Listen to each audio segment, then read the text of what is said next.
சாலையோர ஆக்கிரமிப்புகள் அகற்றப்பட்டு வரும் நிலையில் பிரதான சாலையான அண்ணா சாலையில் காவல்துறையினர் பாதுகாப்புடன் ஆக்கிரமிப்புகளை நகராட்சி ஊழியர்கள் அகற்றினர். புதுச்சேரி மாவட்ட நிர்வாகத்தின் உத்தரவின் பெயரில் புதுச்சேரி நகரம் ஊரக பகுதிகளில் சாலையோர ஆக்கிரமிப்புகளை அகற்றும் பணி தொடர்ந்து நடைபெற்று வருகிறது.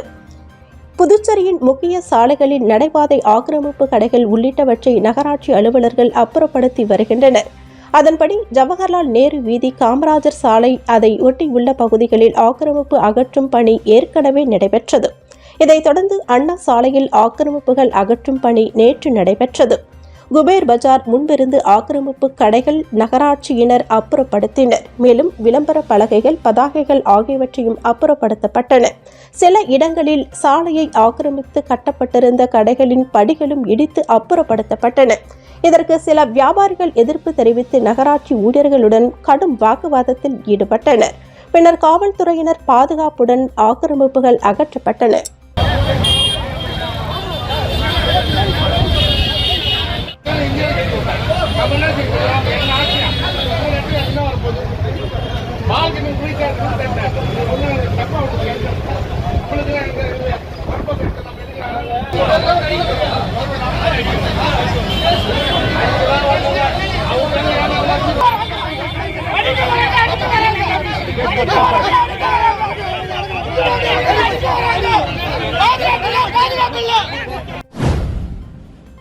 என்ஆர் காங்கிரஸ் பிரமுகர் ராம் முனுசாமி பிறந்தநாள் விழாவில் முதலமைச்சர் ரங்கசாமி, சட்டமன்ற உறுப்பினர்கள் உட்பட அரசியல் கட்சியினர்கள் கலந்து கொண்டு வாழ்த்து தெரிவித்தனர்.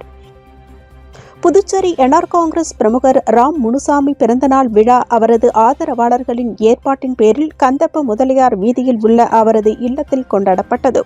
இதில் முதலமைச்சர் ரங்கசாமி, சட்டமன்ற உறுப்பினர்கள் நேரு, ஏகேடி ஆறுமுகம், அதிமுக மாநில செயலாளர் அன்பழகன் ஆகியோர் கலந்து கொண்டு ராம் முனுசாமிக்கு சால்வை அணிவித்து வாழ்த்து தெரிவித்தனர். மேலும் ஏழை எளிய மக்களுக்கு நலத்திட்ட உதவிகள் வழங்கி சிறப்பித்தனர். இதைத் தொடர்ந்து கல்வியாளர் விசிசி நாகராஜன் நேரில் வந்து ராம் முனுசாமிக்கு சால்வை அணிவித்து பிறந்தநாள் வாழ்த்துக்களை கூறினார்.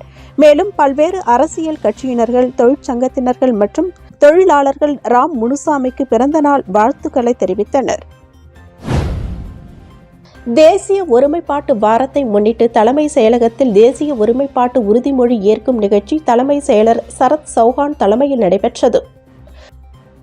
புதுச்சேரி அரசு சார்பில் தேசிய ஒருமைப்பாட்டு வாரம் நவம்பர் 19ஆம் தேதி முதல் 25ஆம் தேதி வரை கடைபிடிக்கப்படுகிறது. இதனை முன்னிட்டு புதுச்சேரி அரசு தலைமை செயலகத்தில் தேசிய ஒருமைப்பாட்டு உறுதிமொழி ஏற்கும் நிகழ்ச்சி நடைபெற்றது.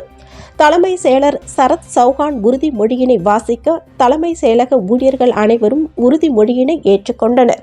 இதைத் தொடர்ந்து அரசு செயலர் சுந்தரேசன் உறுதிமொழியினை தமிழில் வாசிக்க அனைவரும் ஏற்றுக்கொண்டனர். இதில் அரசு செயலர்கள் மற்றும் தலைமை செயலக அனைத்து ஊழியர்கள் நிகழ்ச்சியில் கலந்து கொண்டனர். பாகூர் அரசு ஆரம்ப சுகாதார நிலையத்தில் புதிதாக நிறுவப்பட்டுள்ள அல்ட்ரா சவுண்ட் ஸ்கேன், இசிஜி கருவிகளை மக்கள் பயன்பாட்டிற்கு முதலமைச்சர் ரங்கசாமி திறந்து வைத்தார். புதுச்சேரி சுகாதாரத்துறை சார்பில் பாகூர் அரசு ஆரம்ப சுகாதார நிலையத்தில் கர்ப்பிணி தாய்மார்களின் நலன் கருதி பிரசவத்திற்கு முந்தைய பராமரிப்பு உறுதிப்படுத்தும் திட்டத்தின் கீழ் அல்ட்ரா சவுண்ட் ஸ்கேன், இசிஜி கருவிகள் நிறுவப்பட்டுள்ளது. இதற்கான திறப்பு விழா நடைபெற்றன. விழாவில் சுகாதாரத்துறை இயக்குநர் டாக்டர் ஆனந்தலட்சுமி வரவேற்றார். இயக்குநர் டாக்டர் செவ்வேல் முன்னிலை வகித்தார். தொகுதி சட்டமன்ற உறுப்பினர் செந்தில்குமார் தலைமை தாங்கினார். சிறப்பு விருந்தினராக முதலமைச்சர் ரங்கசாமி கலந்து கொண்டு அல்ட்ரா சவுண்ட் ஸ்கேன் மற்றும் இசிஜி கருவிகளை மக்கள் பயன்பாட்டிற்கு ரிப்பன் வெட்டி திறந்து வைத்தார். தொடர்ந்து விழாவில் பேசிய முதலமைச்சர் ரங்கசாமி, இந்திய அளவில் எந்த ஒரு ஆரம்ப சுகாதார நிலையங்களிலும் இதுபோன்ற ஸ்கேன் வசதிகள் கிடையாது எனவும், இந்தியாவில் புதுச்சேரியில்தான் முதன் முறையாக ஆரம்ப சுகாதார நிலையத்தில் கர்ப்பிணி தாய்மார்களின் நலனிற்காக ஸ்கேன் கருவிகள் நிறுவப்பட்டுள்ளது. இதன் மூலமாக புதுச்சேரி அரசு எந்த அளவிற்கு சுகாதாரத்துறையில் முக்கியத்துவம் கொடுக்கிறது என்பதை நம்மால் அறிந்து கொள்ள முடிகிறது என்றார். இந்நிகழ்ச்சியில் பாகூர் ஆரம்ப சுகாதார நிலைய தலைமை மருத்துவர் டாக்டர் ஆனந்தவேல், மருத்துவர், செவிலியர்கள், ஆஷா பணியாளர்கள் மற்றும் பொதுமக்கள் கலந்து கொண்டனர். பரோல் அனுமதி தரப்படாததால் சமைப்பதை நிறுத்தி தண்டனை கைதிகள் போராட்டத்தை துவங்கியதால் விசாரணை கைதிகள் மூலம் சிறைத்துறையினர் சமையல் செய்ய துவங்கியுள்ளனர். புதுச்சேரியில் கடந்த ஜூன் மாதம் மத்திய சிறையிலிருந்து பரோலில் வந்த பிரபல ரவுடி கர்ணா குடும்பத்தினருடன் மாயமானார். இதனையடுத்து காவல்துறையினர் அவரை பிடித்தனர். அதில் இருந்து தண்டனை கைதிகளுக்கு பரோல் கிடைப்பதில்லை. தற்போது மத்திய சிறையில் 150க்கும் மேற்பட்ட தண்டனை சிறைவாசிகள் இருக்கின்றனர். இவர்கள் பரோல் கிடைக்காததால் இன்று முதல் சமைப்பதை நிறுத்தி போராட்டத்தில் ஈடுபட்டனர். சிலர் சாப்பிடவும் இல்லை என தெரிகிறது. பரோல் கிடைக்காதது, நேர்மையான அதிகாரிகளை நியமிக்க வேண்டும் என்பன உள்ளிட்ட கோரிக்கைகளை வலியுறுத்தி இப்போராட்டத்தில் ஈடுபட்டுள்ளனர். இதனால் சிறைத்துறையினர் விசாரணை கைதிகள் மூலம் சமையல் பணிகளை செய்துள்ளனர். ஆனால் தண்டனை சிறைவாசிகள் போராட்டத்தில் ஒரு பகுதியாக உணவு உண்ண மறுப்பு தெரிவித்து உண்ணாவிரதத்தை துவங்கியுள்ளனர். இது பற்றி விவரங்களை காவல்துறை தலைமையகத்திற்கு சிறைத்துறை தரப்பில் தெரிவிக்கப்பட்டுள்ளது. முன்னாள் பாரத பிரதமர் இந்திரா காந்தி பிறந்தநாளையொட்டி ஆளுநர் கைலாஷ்நாதன், முதலமைச்சர் ரங்கசாமி, அமைச்சர்கள் மற்றும் காங்கிரஸ் கட்சியினர்கள் ஆகியோர் இந்திரா காந்தி திருவுருவச் சிலைக்கு மாலை அணிவித்து மரியாதை செலுத்தினர். முன்னாள் பாரத பிரதமர் அன்னை இந்திரா காந்தியின் பிறந்தநாள் விழா புதுச்சேரி அரசு சார்பில் தேசிய ஒருமைப்பாட்டு தின விழாவாக இன்று கொண்டாடப்பட்டது. இதனையொட்டி 100 அடி சாலை விழுப்புரம் சாலை சந்திப்பில் அமைந்துள்ள அவரது திருவுருவச் சிலைக்கு துணைநிலை ஆளுநர் கைலாஷ்நாதன், முதலமைச்சர் ரங்கசாமி, பொதுப்பணித்துறை அமைச்சர் லட்சுமி நாராயணன், அமைச்சர்கள் தேனி ஜெயக்குமார், சாய் சரவணகுமார், சட்டப்பேரவை துணைத் தலைவர் ராஜவேலு, அரசு கொறடா ஆறுமுகம், சட்டமன்ற உறுப்பினர்கள் ரமேஷ், பாஸ்கர் என்கின்ற தட்சிணாமூர்த்தி ஆகியோர் மாலை அணிவித்து மரியாதை செலுத்தினர். இதைத் தொடர்ந்து முதலமைச்சர் தேசிய ஒருமைப்பாட்டு தின உறுதிமொழியினை வாசிக்க அனைவரும் ஏற்றுக்கொண்டனர்.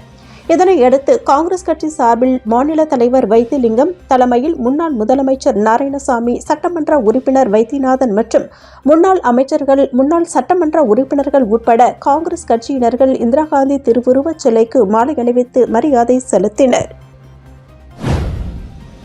மதகடிப்பட்டில் பாரத பிரதமர் அன்னை இந்திரா காந்தி சமூக நல தேசிய நற்பணி மன்ற துவக்க விழாவில் முன்னாள் முதலமைச்சர் நாராயணசாமி, பாராளுமன்ற உறுப்பினர் வைத்திலிங்கம் ஆகியோர் பங்கேற்றனர். மதகடிப்பட்டில் பாரத பிரதமர் அன்னை இந்திரா காந்தி சமூக நல தேசிய நற்பணி மன்றம் துவக்க விழா, இந்திரா காந்தி பிறந்தநாள் விழா மற்றும் நலத்திட்ட உதவிகள் வழங்கும் விழா நடைபெற்றது. விழாவிற்கு பாரத பிரதமர் அன்னை இந்திரா காந்தி சமூக நல தேசிய நற்பணி மன்ற நிறுவனர் MP வெங்கடேசன் தலைமை தாங்கினார். திருபுவனை வட்டார காங்கிரஸ் தலைவர்கள் ஜெயக்குமார், துளசிங்க பெருமாள் ஆகியோர் முன்னிலை வகித்தனர். மாநில காங்கிரஸ் பொதுச் செயலாளர் தனுசு வரவேற்றார். முன்னாள் முதல்வர் நாராயணசாமி, புதுச்சேரி மாநில காங்கிரஸ் தலைவர், பாராளுமன்ற உறுப்பினருமான வைத்திலிங்கம் ஆகியோர் சிறப்பு விருந்தினர்களாக கலந்து கொண்டு அலங்கரிக்கப்பட்ட இந்திரா காந்தியின் திருவுருவ படத்திற்கு மலர் தூவி மரியாதை செலுத்தி தேசிய நற்பணி மன்ற பெயர் பலகையினை திறந்து வைத்து இனிப்பு மற்றும் நலத்திட்ட உதவிகளை வழங்கினர். நிறுவனர் தலைவர் MP வெங்கடேசன் மன்ற கொடியினை ஏற்றி வைத்தார். இந்நிகழ்ச்சியில் BCC நடராஜன், மாநில விவசாய அணி துணைத் தலைவர் கார்த்திகேயன், வட்டார காங்கிரஸ் துணைத் தலைவர்கள் பெரியண்ணன், முருகன், பொது செயலாளர் சேகர், வேலு, வீராசாமி, சந்துரு, கந்தசாமி, செயற்குழு உறுப்பினர் அமிர்தராஜ், OBC மாநில OBC அணி துணைத் தலைவர் சுந்தரமூர்த்தி, தொகுதி பிரச்சார குழு தலைவர் மணிமாறன், வட்டார காங்கிரஸ் செயலாளர் வேலாயுதம், தொகுதி INTUC தலைவர் டேவிட் மற்றும் நிர்வாகிகள் உட்பட பலர் கலந்து கொண்டனர். முடிவில் திருபுவனை வட்டார காங்கிரஸ் செயலாளர் அழகிரி நன்றி கூறினார். வில்லியனூர் தொகுதியில் 41 பயனாளிகளுக்கு வீடு கட்டும் தவணைத் தொகை ஆணையினை எதிர்க்கட்சித் தலைவர் சிவா பயனாளிகளுக்கு வழங்கினார். குடிசை மாற்று வாரியம் மூலம் வில்லியனூர் தொகுதியைச் சேர்ந்த 41 பயனாளிகளுக்கு ரூபாய் 1,20,000 வீதம் மொத்தம் 33,90,000 ரூபாய் வீடு கட்டும் முதல் மற்றும் 3ஆம் தவணை தொகையினை அவரவர் வங்கிக் கணக்கில் செலுத்தியதற்கான ஆணை வழங்கும் நிகழ்ச்சி வில்லியனூர் சட்டமன்ற உறுப்பினர் அலுவலகத்தில் இன்று நடைபெற்றது. இதில் தொகுதி சட்டமன்ற உறுப்பினரும் எதிர்க்கட்சித் தலைவருமான சிவா கலந்து கொண்டு பயனாளிகளுக்கு வீடு கட்டும் தொகைக்கான ஆணையினை வழங்கினார். இந்நிகழ்ச்சியில் குடிசை மாற்று வாரிய செயற்பொறியாளர் சுந்தரராஜன், உதவி பொறியாளர் ரவி, இளநிலை பொறியாளர் அனில்குமார் மற்றும் தொகுதி திமுக நிர்வாகிகள் உட்பட பலர் கலந்து கொண்டனர். இந்திரா இந்தியன் சர்வீஸ் மற்றும் தந்தை பெரியார் மேல்நிலைப்பள்ளி அரியங்குப்பம் நாட்டு நலப்பணி திட்டம் சார்பில் LPG பாதுகாப்பு பற்றிய விழிப்புணர்வு நிகழ்ச்சி நடைபெற்றது. இந்திரா இந்தியன் சர்வீஸ் மற்றும் தந்தை பெரியார் மேல்நிலைப் பள்ளியின் அரியங்குப்பம் நாட்டு நலப்பணி திட்டம் சார்பில் சமையல் எரிவாயு சிலிண்டர் கையாள்வது மற்றும் பாதுகாப்பு குறித்த விழிப்புணர்வு நிகழ்ச்சி பள்ளி வளாகத்தில் நடைபெற்றது. இந்நிகழ்ச்சியில் பள்ளியின் துணை முதல்வர் விஜயா தலைமை தாங்கினார். NSS நிகழ்ச்சி அதிகாரி பார்த்தி, விரிவுரையாளர்கள் சுப்பிரமணியன், கார்த்திகேயன், குணவதி, நூலக அலுவலர் ஐயப்பன், இந்திரா இண்டேன் சர்வீஸ் மேலாளர் உமா ஆகியோர் மாணவிகளுக்கு LPG பாதுகாப்பு பற்றி விளக்கினர். இவ்விழாவில் இந்திரா இண்டேன் சர்வீஸ் பரசுராமன், மாநில NSS அதிகாரி சதீஷ்குமார் மற்றும் முன்னாள் ஆசிரியர், தேசிய விருதாளர் ஆசிரியர் திலகவதி ஆகியோர் கலந்து கொண்டு சிறப்பித்தனர். விழாவிற்கான ஏற்பாடுகளை பள்ளியின் NSS அதிகாரிகள் செய்திருந்தனர். இதில் 90க்கும் மேற்பட்ட மாணவிகள் பங்கு பெற்று பயனடைந்தனர். புதுச்சேரியில் பழங்குடியினர் வசிக்கும் பகுதிகளை ஆய்வு செய்த ஆதிதிராவிடர் நலத்துறை செயலர் டாக்டர் முத்தம்மா, அப்பகுதி மக்களுக்கு அடிப்படை வசதிகளை உடனடியாக செய்து தர வேண்டும் என அதிகாரிகளுக்கு உத்தரவிட்டார். புதுச்சேரி யூனியன் பிரதேசத்தில் இருளர், காட்டுநாயக்கன், மலைக்குறவன், எர்குலா, குருமன்ஸ் உட்பட சுமார் 4000க்கும் மேற்பட்ட பழங்குடியின குடும்பங்கள் வசித்து வருகின்றன. அவர்களுக்கு குடியிருப்பு உள்ளிட்ட அடிப்படை வசதிகள் செய்து தர வேண்டும் என பல ஆண்டுகளாக அரசை வலியுறுத்தி வருகின்றனர்.